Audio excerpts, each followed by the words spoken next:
छोटू sound बहरी के YouTube channel में अपने सबक स्वागत है। अही चैनल के लाल बटन दबा कर सब्सक्राइब करूं और घंटी के निशान एक बेर मनीष भैया ताली बजा दो। बहुत बढ़िया बजबै छै कि डगर डगर बीच गुकुला नगरिया से गुकुला नगरिया से गुकुला नगरिया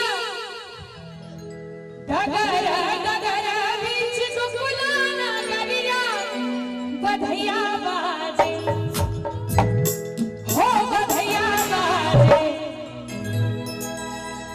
बाप नंद के दुआरिया बधैया बाजे बाप नंद के दुआरिया बधैया बाजे डगर डगर बीच गुकुला नगरिया से गुकुला नगरिया बधैया बाजे हो बधैया बाजे आई के बच्ची के अंगना बधैया बाजे बाप नंद के दुआरिया बधैया बाजे।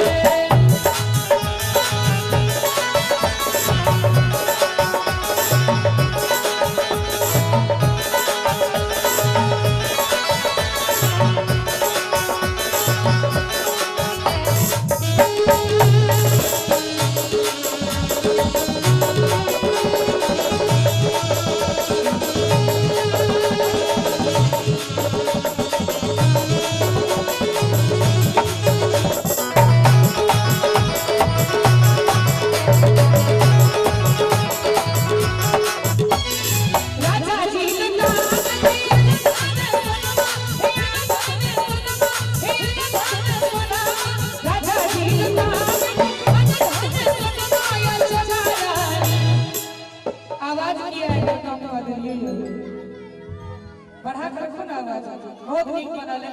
कनी बना कर बढ़ा कर रखो ठीक छै बहुत नीक बनल है कि राजा जी